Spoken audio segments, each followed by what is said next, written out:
యేసుతో ప్రతిదినం అనే ఆధ్యాత్మిక కార్యక్రమానికి మిమ్మల్ందరినీ కూడా ప్రేమతో ఆహ్వానిస్తున్నాం.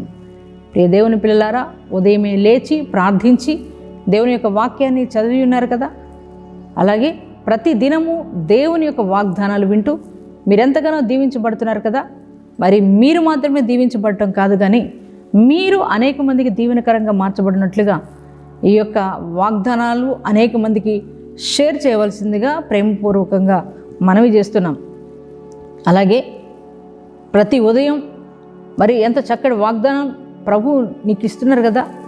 ఈ ఉదయకాలం కూడా ఎంతో శ్రేష్టమైన వాగ్దానాన్ని ప్రభు నీకు అనుగ్రహిస్తున్నారు. అదేమిటో చూద్దామా?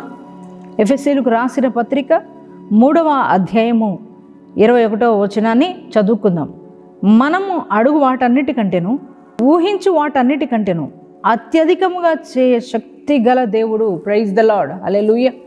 ఇది వాగ్దానం కాదు, కానీ మరి దేవుని యొక్క శక్తిని సంఘానికి తెలియజేస్తూ దైవజనుడు మాట్లాడుతున్న మాట. ఆయన ఎంత శక్తిమంతుడో, దేవుడు ఎంత శక్తిమంతుడో మరి సంఘానికి తెలియజేస్తూ మరి పౌలు గారు మాట్లాడుతున్న మాట ఇది.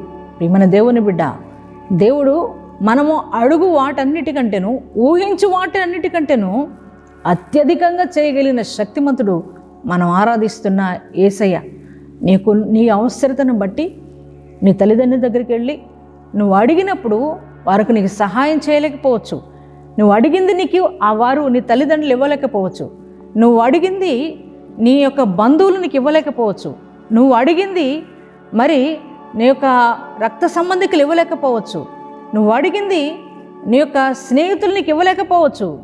కానీ దేవాది దేవుడు ఈ ఉదయకాలం నీతో మాట్లాడుతున్న మాట ఏంటంటే, నువ్వు దేవుణ్ణి ఏదైతే అడుగుతావో, నువ్వు అడిగిన దానికంటే అత్యధికంగా దేవుడు నీకు చేయగలిగిన శక్తిమంతుడు ఆయన. ఆయనకు అసాధ్యమైంది ఏది లేదు. సమస్తము చేయగలిగిన సామర్థ్యం కలిగిన దేవాది దేవుడు నువ్వు ఆరాధిస్తున్న యేసయ్య. నువ్వేమైతే ఊహిస్తున్నావో నీ జీవితం గూర్చి, మరి నీ యొక్క భవిష్యత్తు గూర్చి, నీ కుటుంబాన్ని గూర్చి, అలాగే మరి నీకున్న ప్రతి విషయాన్ని గురించి నువ్వు ఏమైతే ఊహిస్తున్నావో, నువ్వు ఊహించిన దానికంటే అత్యధికంగా చేయగలిగిన శక్తివంతుడు ఎవరంటే యేసయ్య మాత్రమే. నువ్వు అనుకుంటున్నావు, నేను నా తల్లిదండ్రులను అడిగినా, నా బంధువులను అడిగినా, నా స్నేహితులను అడిగినా, నా రక్త సంబంధికులను అడిగినా వారు నా అవసరత తీర్చలేకపోయారు. నేను అడిగింది నాకు ఇవ్వలేదు వారు. మరి నేను దేవుణ్ణి ప్రతి ఒక్క దినము మరి నేను అడుగుతున్నాను, బిడ్డల కొరకు, ఉద్యోగాల కొరకు, నా అప్పులు తీర్చబడడం కొరకు, అలాగే మరి గృహం కొరకు, అలాగే నా వ్యాపారాల కొరకు, వీటన్నిటి కోసం నేను దేవుణ్ణి అడుగుతున్నాను. మరి అడిగింది దేవుడు నాకు ఇస్తాడంటావా అని నువ్వు అనుకుంటున్నావా?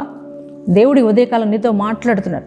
వారు మనుషులుగా నీ అవసరం నువ్వు అడిగింది నీకు ఇవ్వలేకపోవచ్చు, కానీ దేవాది దేవుడు నువ్వు అడిగిన దానికంటే అత్యధికంగా నీకు ఇవ్వగలిగిన శక్తిమంతుడు నువ్వు ఆరాధిస్తున్న యేసయ్య.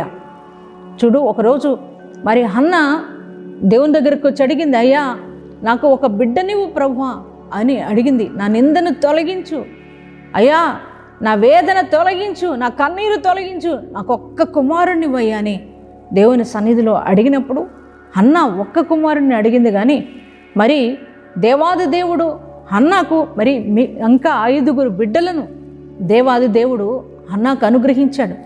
ఒకరోజు సొలొమోను అడుగుతున్నాడు దేవుని దగ్గరికి వచ్చి, అయ్యా నాకు జ్ఞానం కావాలి, ఈ రాజ్యాన్ని పరిపాలించడానికి నాకు జ్ఞానం కావాలి ప్రభువా అని దేవుణ్ణి అడిగాడు.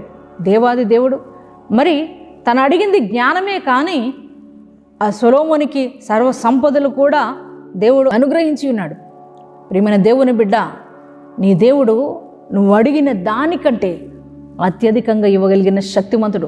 నువ్వు ఊహించిన దానికంటే, నువ్వు భవిష్యత్తు గురించి ఎన్నో ఊహలు ఊహిస్తున్నావు కదా, నీ జీవితాన్ని గురించి ఎన్నో ఊహలు ఊహిస్తున్నావు కదా, నీ వ్యాపారాన్ని బట్టి నీ వ్యాపారంలో నువ్వు ఎన్నో ఊహలు ఊహిస్తున్నావు కదా. నువ్వెన్నో ఊహలు ఊహిస్తున్నావో, నువ్వు ఊహించిన దానికంటే ఎక్కువగా అత్యధికంగా నీ జీవితాన్ని ఆశీర్వదించగలిగిన దేవాది దేవుడు నువ్వు ఆరాధిస్తున్న యేసయ్య. ఆయన సర్వశక్తిమంతుడు. ఆయన ఏదైనా చేస్తాడు నీ జీవితంలో. నువ్వు అడిగిన దానికంటే అత్యధికంగా దేవుడు నీకు అనుగ్రహిస్తాడు. ఒక్క బిడ్డని అడుగుతున్నావా? దేవాది దేవుడు మరి నీకు అత్యధికంగా మనం అడిగిన దానికంటే అత్యధికంగా దేవుడు నీకు బిడ్డలను కలుగు చేయడానికి ఆయన శక్తిమంతుడు. ప్రియ దేవుని బిడ్డ, అలాగే ఉద్యోగం అడుగుతున్నావా, మరి ఏది అడుగుతున్నావో దేవుడు నీకు అత్యధికంగా దేవుడు నీకు అనుగ్రహిస్తాడు. అయ్యా మరి నా జీవితాన్ని ఇలా ఊహించుకుంటున్నాను అనుకుంటున్నావా? నువ్వు ఊహించిన దానికంటే అత్యధికంగా నీ జీవితాన్ని ఆయన ఆశీర్వదించగలిగిన గొప్ప దేవుడు. ప్రియ దేవుని బిడ్డ, నువ్వు కృంగిపోవద్దు, నువ్వు వేదన పడొద్దు. మరి నేను అడిగింది దేవుడు నాకు ఇస్తాడో లేదోనని నువ్వు అనుకోవద్దు. నువ్వు అడిగిన దానికంటే అత్యధికంగా దేవాది దేవుడు నీ జీవితాన్ని ఆశీర్వదిస్తాడు. నువ్వు ఊహించిన దానికంటే అత్యధికంగా దేవాది దేవుడు నీ జీవితాన్ని మరి నిండైన ఆశీర్వాదాలతో నింపుతాడు. చూడు, అన్న అడిగిన దానికంటే అత్యధికంగా దేవుడు అనుగ్రహించాడు. సొలొమోను అడిగిన దానికంటే అత్యధికమైన కృపను సొలొమోనుకి దేవుడు అనుగ్రహించాడు. నీకు కూడా అటువంటి అత్యధికమైన దీవెనలు దేవాది దేవుడు నీకు అనుగ్రహించడానికి ఆయన శక్తిమంతుడు. అదే మరి పౌలు గారు చెప్తున్నారు సంఘానికి, మన దేవుడు అడుగు వాటన్నిటికంటేనూ, ఊహించిన వాటన్నిటికంటేనూ అత్యధికంగా దయచేయగలిగిన శక్తిమంతుడు. అవును, ఆయన సర్వశక్తిమంతుడు. మనం అడిగిన వాటికంటే, ఊహించిన వాటన్నిటికంటే కూడా దేవాది దేవుడు మన జీవితాన్ని, మరి నీ జీవితాన్ని ఎక్కువగా ఆయన అత్యధికంగా దీవించి ఆయన ఆశీర్వదించే దేవాది దేవుడు. ఈ వాగ్దానం, ఈ మాటలు దేవాది దేవుడు నీ జీవితంలో నెరవేర్చునుగాక. ఈ ఉదయకాలం మ్యారేజ్ డేస్, బర్త్డేస్ చేసుకుంటున్న ప్రతి ఒక్కరికి నా శుభాభివందనాలు తెలియజేస్తున్నాను. ప్రార్థించుకుందామా? మహాగణుడ, మహోన్నతుడ, వందనాలు, స్తోత్రాలు తండ్రి. ఈ ఉదయకాలం ప్రభా నా తండ్రి నాయన ఎంతో చక్కటి మాటల ద్వారా మమ్మల్ని బలపరిచినందుకు నీకు స్తోత్రాలు దేవా. నాయన ఈ ఉదయకాలం ప్రభా నాయన, అవును తండ్రి, నువ్వెంత శక్తిమంతుడువో మాకు తెలియజేస్తూ వచ్చావయ్యా. అడుగు వాటన్నిటికంటేను అత్యధికంగా మాకు ఇచ్చే దేవుడవయ్యా. ఊహించిన వాటన్నిటికంటేను అత్యధికంగా మాకు అనుగ్రహించే గొప్ప దేవుడవయ్యా. అయ్యా ఇదిగో తండ్రి, నీ బిడ్డలు ఏమైతే అడుగుతున్నారు నీ పాద సన్నిధిలో అయ్యా, వారికి అత్యధికంగా దయచేయండి అయ్యా. వారు ఊహించిన దానికంటే అత్యధికంగా వారి జీవితాన్ని ఆశీర్వదించమని ప్రార్థిస్తున్నాను దేవా. నీకే స్తోత్రాలు చెల్లిస్తున్నాను ప్రభా. నువ్వు మహాశక్తిమంతుడు అయ్యా. నాయన, నీకు అసాధ్యమైంది ఏది లేదు ప్రభా. నువ్వు సమస్తమును మాకు అనుగ్రహించు దేవుడు అయ్యా. ఎందుకో తండ్రి నాయన ప్రభా, ఈ ఉదయకాలం ప్రతి ఒక్కరిని పేరు వస్తున్న జ్ఞాపకం చేసుకుని ఆశీర్వదించమని ప్రార్థిస్తున్నాను అయ్యా. బిడ్డలు లేని వారికి బిడ్డలను దయచేయండి అయ్యా. గృహాలు లేని వారికి గృహాలు దయచేయండి అయ్యా. ఉద్యోగాలు లేని వారికి ఉద్యోగాలను అనుగ్రహించమని ప్రార్థిస్తున్నాను తండ్రి. నాయన, యవ్వనస్తులకు మంచి జీవితాలను ప్రసాదించయ్యా. అయ్యా ఇదిగో తండ్రి, వారి చదువుల్లో సమస్త విషయాలు మీరు తోడుగా ఉండండి అయ్యా. కుడికి కానీ ఎడమకు కానీ ఎవ్వరు తొట్టిల్లకుండా కాపాడండి ప్రభా. అయ్యా నాయన, ఆత్మీయ విషయాల్లో వర్ధిల్ల చేయండి ప్రభా.